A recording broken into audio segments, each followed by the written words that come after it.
ഓർത്തെ സ്നേഹിച്ചിടുവാൻ ഒരു കാലത്തും പോകയില്ല. ഈ എലിപ്പത്തായത്തിൽ എലി കയറ്റാനായിട്ട് നമ്മൾ എന്ത് ചെയ്യും? എലിക്ക് വിഷം വെച്ച് കൊടുക്കുന്നത് അതിനകത്തല്ല, എലിക്ക് തിന്നാനുള്ള സാധനമാണ് വെച്ച് കൊടുക്കുന്നത്. എലിക്ക് വിഷം കൊടുക്കുന്നത് വേറെ. പക്ഷെ എലിപ്പത്തായത്തിൽ കയറ്റി നമ്മൾ കൊടുക്കുന്നത് വിഷമല്ല, എന്താ? ഒറിജിനൽ ഫുഡാണ് കൊടുക്കുന്നത്. ആമേ റൈറ്റ്?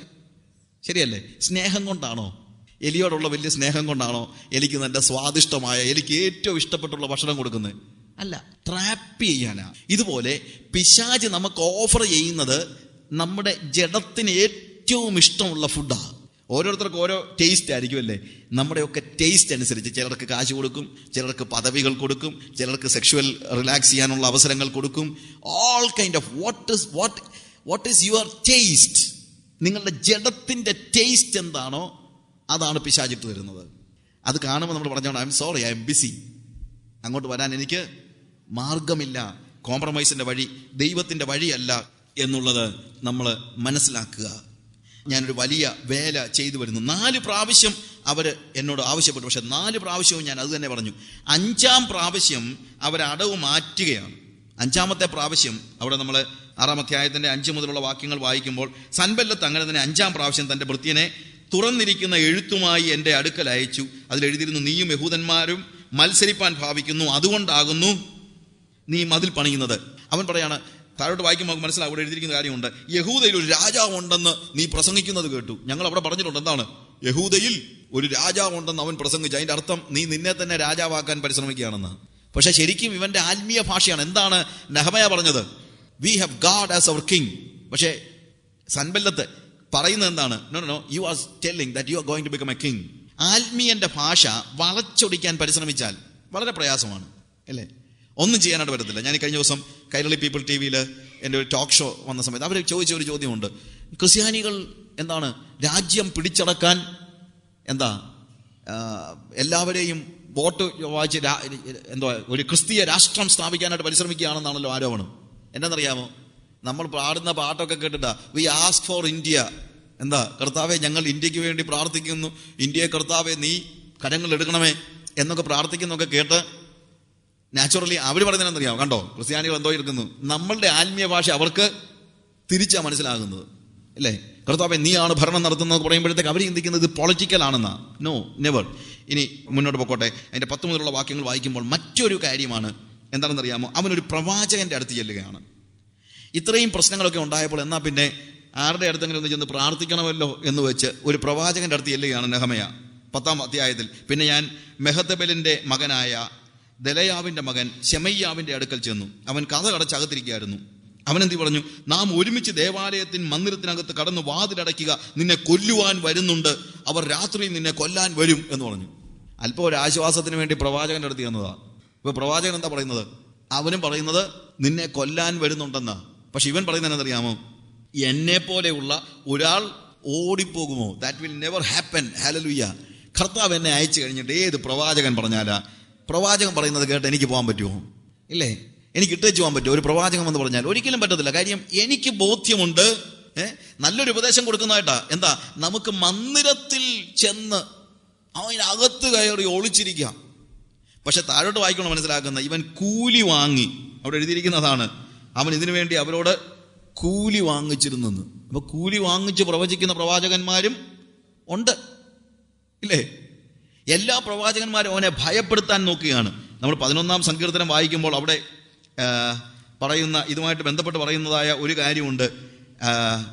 അതിൻ്റെ ഞാൻ യഹോവയെ എൻ്റെ ശരണമാക്കിയിരിക്കുന്നു, പക്ഷികളെ നിങ്ങളുടെ പർവ്വതങ്ങളിലേക്ക് പറന്നു പോകുമെന്ന് നിങ്ങൾ എന്നോട് പറയുന്നത് എങ്ങനെ? ഇതാ ദുഷ്ടന്മാർ ഹൃദയപരമാർത്ഥികളെ ഇരുട്ടിൽ നിന്ന് എയ്യേണ്ടതിന് വില്ല് കുലച്ച് അസ്ത്രം ഞാണിന്മേൽ തൊടുത്തിരിക്കുന്നു. അടിസ്ഥാനങ്ങൾ മറിഞ്ഞുപോയാൽ നീതിമാൻ എന്തു ചെയ്യും? യഹോവ തൻ്റെ വിശുദ്ധ മന്ദിരത്തിൽ ഉണ്ട്, യഹോവയുടെ സിംഹാസനം സ്വർഗത്തിൽ ആകുന്നു. ഈ ഭാഗമൊക്കെ നമുക്ക് പലപ്പോഴും മനസ്സിലായിട്ടില്ല. അവിടെ എഴുതിയിരിക്കുന്ന കാര്യം എന്നറിയാമോ?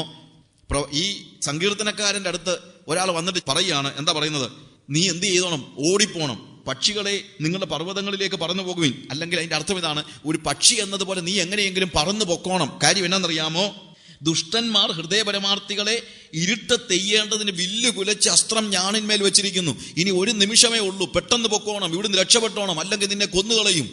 അതിന്റെ കൂട്ടത്തിൽ അവൻ പറയുന്ന വാക്കാ, അടിസ്ഥാനം മറിഞ്ഞു പോയാൽ നീതിമാൻ എന്ത് ചെയ്യുമെന്ന്. അല്ലാതെ നമ്മൾ പറയുന്നതല്ല. ഇതൊക്കെ നമ്മൾ പലപ്പോഴും നമ്മൾ പറയുന്നതായിട്ടാ. സങ്കീർത്തനക്കാരനല്ല പറയുന്നത്, ഇവനോട് ആലോചന പറഞ്ഞു കൊടുക്കുന്ന ശത്രുവാ പറയുന്നത്. നീ നീതിമാനൊക്കെയാ ശരി, പക്ഷെ അടിസ്ഥാനം മറിഞ്ഞു പോയാൽ എന്തോ ചെയ്യും, അതുകൊണ്ട് നീ എന്തോ ചെയ്തോണം, ഓടിപ്പോക്കോണം. പക്ഷെ അവൻ പറയുന്നതെന്നറിയാമോ, നീ ഉദ്ദേശിക്കുന്ന അടിസ്ഥാനമൊന്നും അല്ല എൻ്റെ അടിസ്ഥാനം. അവിടെ എഴുതിയിരിക്കുന്ന വാക്യം എന്താണെന്നറിയാമോ? അടിസ്ഥാനങ്ങൾ മറിഞ്ഞു പോയാൽ നീതിമാൻ എന്ത് ചെയ്യുമെന്ന് ചോദിച്ചാൽ അവൻ പറയാണ്, യഹോവ തന്റെ വിശുദ്ധ മന്ദിരത്തിലുണ്ട്, യഹോവയുടെ സിംഹാസനം സ്വർഗത്തിലാകുന്നു. അവൻ പറഞ്ഞതെന്നറിയാമോ? ദേ, നീ പറഞ്ഞത് എന്തുവാ, എൻ്റെ പൈസ പോയ കാര്യമായിരിക്കും, നീ പറഞ്ഞത് എൻ്റെ രാഷ്ട്രീയ പിടിപാട് പോയ കാര്യമായിരിക്കും, പക്ഷേ എൻ്റെ അടിസ്ഥാനം അതൊന്നുമല്ല. എൻ്റെ അടിസ്ഥാനം യഹോവയാ. അവൻ്റെ സിംഹാസനം ഇപ്പോഴും സ്വർഗത്തിൽ തന്നെയുണ്ട്. അത് മറിഞ്ഞു പോകുന്ന അടിസ്ഥാനമൊന്നുമല്ല. അതുകൊണ്ട് ഞാൻ ഓടിപ്പോകയില്ല എന്നാ പറയുന്നത്. ഹല്ലേലൂയ. നെഹമ്യാ പറയാണ്, എന്നെ പോലെ ഒരുത്തൻ ഓടിപ്പോകുമോ? അവൻ ചോദിക്കുന്ന ചോദ്യം ഇതാണ്, വാട്ട് ഡു യു തിങ്ക്? പ്രവാചകനോട് ചോദിക്കുക, ഞാൻ ആരാണെന്നാ നിന്റെ ചിന്ത? ഞാനിവിടെ വന്നത് എൻ്റെ സ്വന്തം ഇഷ്ടപ്രകാരമാണെന്നാണോ നീ ചിന്തിക്കുന്നത്? അല്ല, ദൈവത്തിൻ്റെ കമ്മീഷനിങ്ങുമായിട്ടാണ് ഞാൻ വന്നത്. നമ്മളെക്കുറിച്ച് നല്ല ബോധ്യം ഉണ്ടായിരിക്കണം. പിശാച് ആര് വന്നു കഴിഞ്ഞാലും എന്ത് കാര്യങ്ങൾ വന്നാലും നമുക്ക് നല്ല ബോധ്യം ഉണ്ടായിരിക്കണം. Should know who we are. അങ്ങനെ ആകുമ്പോൾ എന്താണെന്നറിയാമോ? ഓടിപ്പോകത്തില്ല, പേടിപ്പിക്കാൻ കഴിയത്തില്ല. എന്നാൽ നമ്മൾ വീണ്ടും താഴോട്ട് വായിച്ചു പോകുമ്പോൾ ഞാൻ പെട്ടെന്ന് പറഞ്ഞു പോകട്ടെ. അവിടെ എഴുതിയിരിക്കുന്ന വാക്യം അങ്ങനെയാണ്, എന്നെ പോലെയുള്ള ഒരുത്തൻ ജീവരക്ഷയ്ക്കായി മന്ദിരത്തിലേക്ക് പോകുമ്പോൾ ഞാൻ പോകയില്ല. ദൈവം അവനെ അയച്ചിട്ടില്ല. ദൈവം അവനെ അയച്ചിട്ടുണ്ട്. ഞാൻ എൻ്റെ ചോദ്യം ഇതാണ്, ദൈവം അവനെ അയച്ചിട്ടില്ലെങ്കിൽ അവന് നെഹമ്യാനെ തൊടാൻ പറ്റുമോ? ഇല്ല. ഇനി ദൈവം അവനെ അയച്ചിട്ടുണ്ടെങ്കിലോ ഇവൻ മന്ദിരത്തിനകത്ത് കയറിയിരുന്നാൽ രക്ഷപ്പെടാൻ പറ്റുമോ? ഇല്ല. പിന്നെ എന്തിനാ ഓടിപ്പോകുന്നത്? ഞാൻ പറഞ്ഞ മനസ്സിലാക്കണം. നീ മന്ദിരത്തിനകത്ത് പോയി ഒളിച്ചിരിക്കാൻ പറഞ്ഞപ്പോൾ എൻ്റെ ചോദ്യം, ദൈവം നെഹമ്യാവിനെ കൊല്ലാനായിട്ട് ഒരുത്തനെ അയച്ചിട്ടുണ്ടെങ്കിൽ അവന് രക്ഷപ്പെടാൻ പറ്റുമോ മന്ദിരത്തിൽ പോയി ഒളിച്ചിരുന്നാൽ? ഇല്ല. ഇനി ദൈവം അയച്ചിട്ടില്ലെങ്കിൽ അവൻ നേരെ അവൻ്റെ മുന്നേ ചെന്ന് നിന്നാൽ അവനെ തൊടാൻ പറ്റുമോ നെഹമ്യാവിനെ? ഇല്ല. പ്രിയമുള്ളവരെ, ദൈവം നിശ്ചയിക്കാതെ നമ്മുടെ ജീവിതത്തിൽ ഒന്നും സംഭവിക്കത്തില്ല. ദൈവം നിശ്ചയിച്ചാൽ നമുക്കത് പിടിച്ചു നിർത്താനും പറ്റത്തില്ല. പിന്നെ എന്തിനാ ഭീതിപ്പെടുന്നത്? അതാണ് അവിടുത്തെ ചോദ്യം.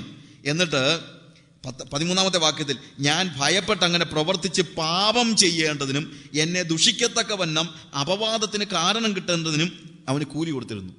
അതായത് ഞാൻ പേടിച്ചു പോയായിരുന്നെങ്കിൽ ഞാൻ എന്ത് ചെയ്തേനെ?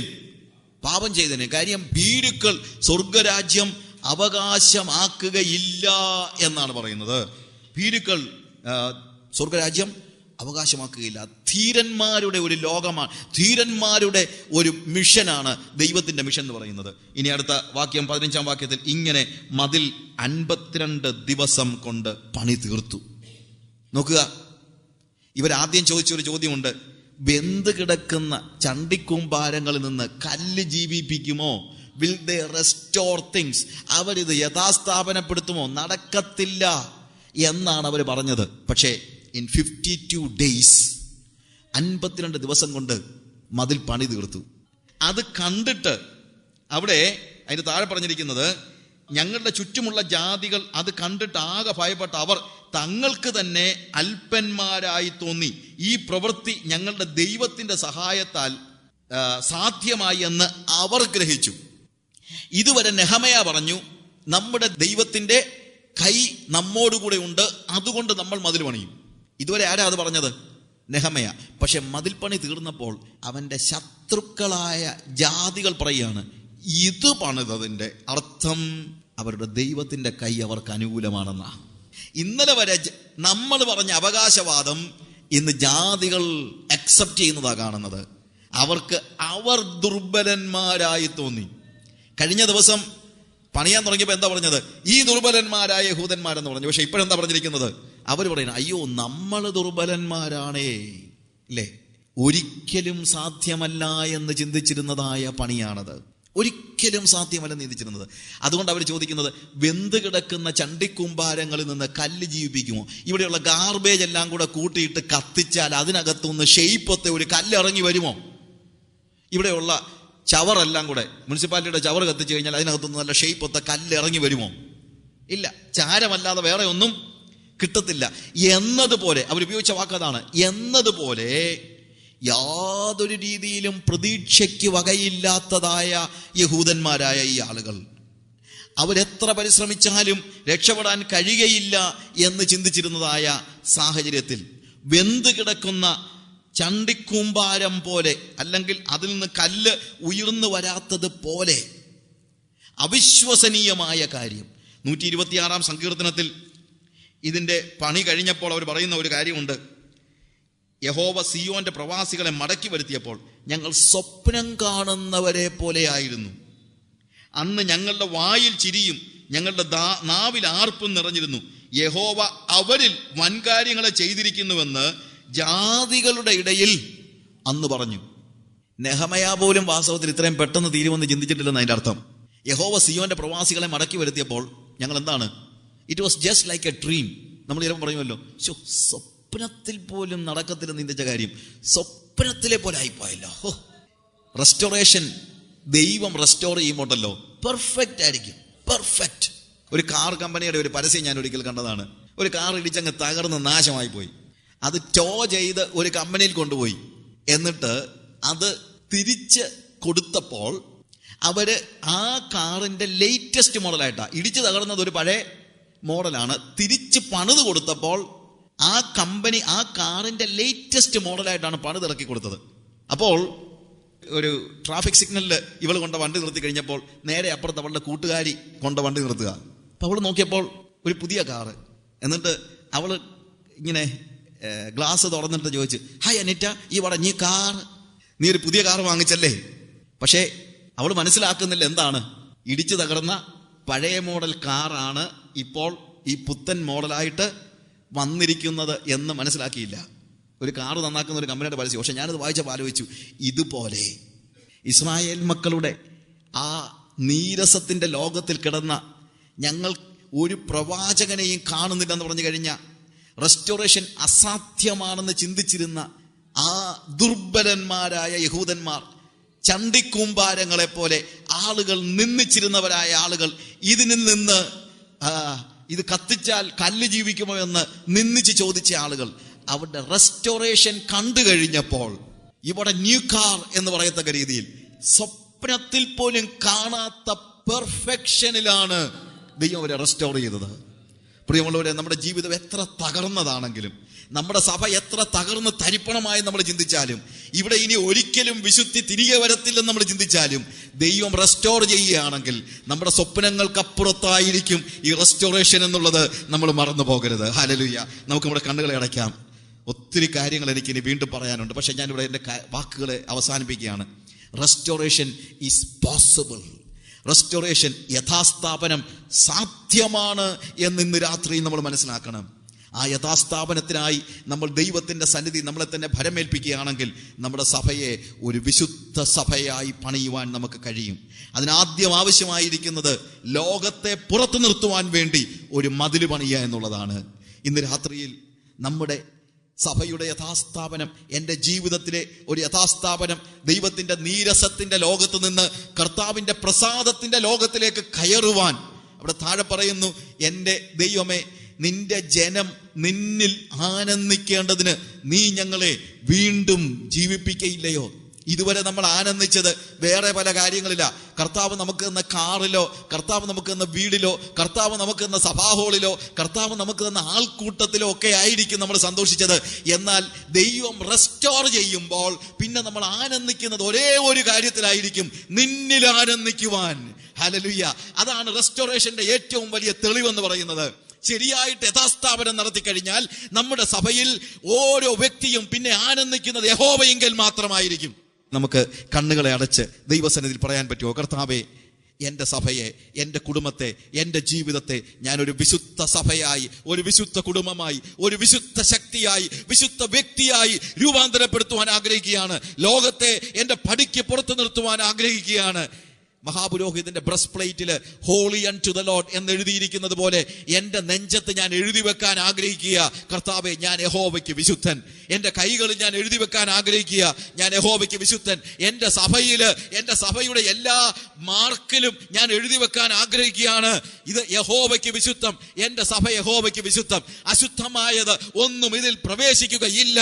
അശുദ്ധമായത് ഒന്നും എൻ്റെ ജീവിതത്തിലേക്ക് ഞാൻ പ്രവേശിപ്പിക്കുകയില്ല, എൻ്റെ ഭവനത്തിലേക്ക് ഞാൻ പ്രവേശിപ്പിക്കുകയില്ല, എൻ്റെ എന്റെ കമ്പ്യൂട്ടർ യഹോവയ്ക്ക് വിശുദ്ധമായിരിക്കും, എന്റെ മൊബൈൽ ഫോൺ യഹോവയ്ക്ക് വിശുദ്ധമായിരിക്കും, എന്റെ സഭ യഹോവയ്ക്ക് വിശുദ്ധമായിരിക്കും, എന്റെ ഡൈനിങ് ടേബിൾ യഹോവയ്ക്ക് വിശുദ്ധമായിരിക്കും, എന്റെ ഫ്രിഡ്ജ് യഹോവയ്ക്ക് വിശുദ്ധമായിരിക്കും, എന്റെ പേന യഹോവയ്ക്ക് വിശുദ്ധമായിരിക്കും. ഓ ഹല്ലേലൂയ! ഞാൻ ഉപയോഗിക്കുന്ന ഓരോ വസ്തുക്കളും യഹോവയ്ക്ക് വിശുദ്ധമായിരിക്കും. ഒറ്റ ഒരു സ്ഥലത്ത് പോലും അശുദ്ധി കടന്നുകൂടാൻ ഞാൻ അനുവദിക്കത്തില്ല. ഒരു വലിയ മതിൽ കെട്ടി എല്ലാ അശുദ്ധിയെയും എന്റെ ലോകത്തുനിന്ന് ഞാൻ പുറത്താക്കും. ഹല്ലേലൂയ! വെന്ത് കിടക്കുന്ന ചണ്ടിക്കൂമ്പാരങ്ങളിൽ നിന്ന് കല്ല് ജീവിക്കും പോലെ അവിശ്വസനീയമായ നിലയിൽ എന്റെ ചുറ്റുമുള്ള ആളുകൾ നോക്കി എന്നോട് പറയും, തീർച്ചയായും ഇത് യഹോവയുടെ കൈയാണ്, അല്ലാതെ ഒന്നുമല്ല, ഇത് യഹോവയുടെ കൈയാണ്. എനിക്കറിയാം നീ എത്ര ദുർബലനായിരുന്നു, എന്നാൽ ഇപ്പോൾ നിന്റെ ദൈവത്തിന്റെ കൈ നിനക്ക് അനുകൂലമായിരുന്നത് കൊണ്ട് നിനക്ക് അസാധ്യമായതിനെ സാധ്യമാക്കുവാൻ ദൈവം ഇറങ്ങി വന്നിരിക്കുകയാണ്. Glory, hallelujah, hallelujah. ഇന്ന് രാത്രിയിൽ എത്ര പേര് പറയും, കർത്താവേ നീ ഇറങ്ങി വരണമേ, എന്നെ വിശുദ്ധീകരിക്കണമേ, എന്നിൽ ഒത്തിരി അശുദ്ധിയുണ്ട് കർത്താവേ, എന്റെ പാപങ്ങളെ ക്ഷമിക്കണമേ കർത്താവേ, എന്റെ മോഹങ്ങളെ എന്നിൽ നിന്ന് പറിച്ചു കളയണമേ, യഹോവയ്ക്ക് വിശുദ്ധമായിരിക്കാൻ തക്കവണ്ണം എന്റെ ജീവിതത്തെ നീ ശക്തീകരിക്കണമേ, ശുദ്ധീകരിക്കണമേ. ഒരു പുതിയ യഥാസ്ഥാപനത്തിന്റെ അവസ്ഥ കർത്താവേ, നിന്റെ നീരസത്തിന്റെ ലോകത്ത് നിന്ന് നിന്റെ പ്രസാദത്തിന്റെ ലോകത്തേക്ക് എന്നെ മാറ്റിപ്പാർപ്പിക്കണമേ കർത്താവേ. ഹല്ലേലൂയ! നിന്നെ പ്രസാദിപ്പിക്കുക എന്നുള്ളത് ഒഴികെ വേറെ ഒന്നും ഞാൻ ആഗ്രഹിക്കുന്നില്ല. ഹാനോക്കിനെ പോലെ എന്റെ നടപ്പിലും എന്റെ നോട്ടത്തിലും എന്റെ ചിന്തയിലും എന്റെ വാക്കിലും എന്റെ എല്ലാ അവസ്ഥകളിലും നിന്നെ പ്രസാദിപ്പിക്കുവാൻ ഞാൻ ആഗ്രഹിക്കുന്നു. Glory, hallelujah! അവിടുത്തെ കൃപകൾ എന്റെ മേൽ നീ ചൊരിയണം, യേശുവിന്റെ നാമത്തിൽ തന്നെ.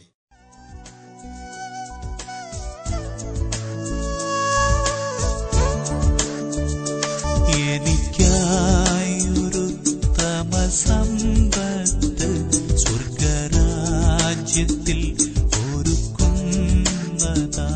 ഇനി ലോകത്തെ സ്നേഹിച്ചിടുവാൻ ഒരു കാലത്തും പോകയില്ല ഞാൻ. എന്റെ ആയുസ്സിൻ ദിനമൊക്കെയും അങ്ങേ മാത്രം ഞാൻ ഇനി സേവിക്കും. എന്റെ പ്രാണനായകനേശുവേ, നിന്റെ സ്നേഹം നീ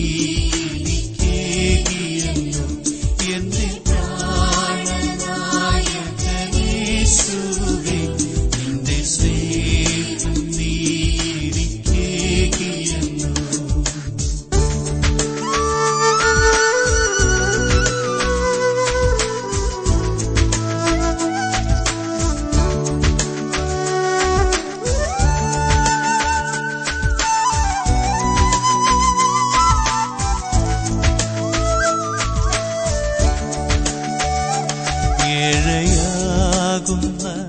എന്നെ സ്നേഹിച്ച നിന്റെ സ്നേഹമെത്രയോ ആശ്ചര്യം. എന്റെ പാപശാപങ്ങൾ നീക്കി നിൻ തിരുജീവനാൽ എന്നെ നിറച്ചല്ലോ. എന്റെ ആയുസ്സിൻ ദിനമൊക്കെയും അങ്ങേ മാത്രം ഞാൻ ഇനി സേവിക്കും. എന്റെ പ്രാണനായകനേശുവേ, നിന്റെ സ്നേഹം നീരിക്കേകിയല്ലോ. എന്റെ പ്രാണനായകനേശുവേ, നിന്റെ സ്നേഹം നീരിക്കേകിയല്ലോ.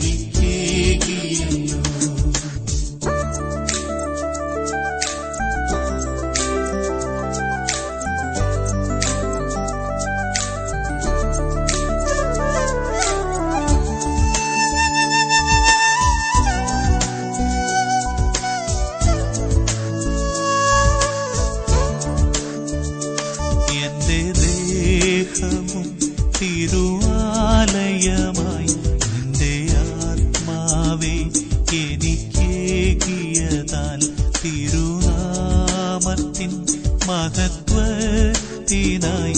ഇനി ജീവിപ്പാൻ കൃപ നൽകുക. എന്റെ